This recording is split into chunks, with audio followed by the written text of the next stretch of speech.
দেখো বন্ধুরা, এখন আমরা এই নামচি মন্দিরে এসে পৌঁছেছি। তো আমরা একটা সাইড থেকে আরেকটা সাইডে যাব নামচি বুদ্ধ মন্দিরে। এই জায়গাটা থেকে আমরা যাব ওই দূরের ডিস্টেন্সে। হ্যাঁ, ওই যে বুদ্ধিস্ট মন্দিরটা দেখা যাচ্ছে ওইখানে পৌঁছাবো। আর এইটা এতটাই দূর আর এত সিঁড়ি, কি বলবো বন্ধুরা তোমাদেরকে, মানে দেখে মনে হচ্ছে কাছে, না অনেকটা ডিস্টেন্স কিন্তু।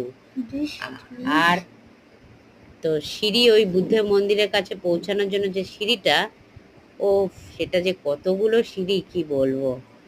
আর সেই রকম ডিস্টেন্স অনেকটা দূর। তো যেতে যেতে প্রথমে তো সিঁড়ি থেকে নামতে নামতেই কষ্ট হয়ে গেছে, তারপরে এই রাস্তা দিয়ে যেতে, তারপরে হচ্ছে ওই মন্দিরের উপরে উঠতে।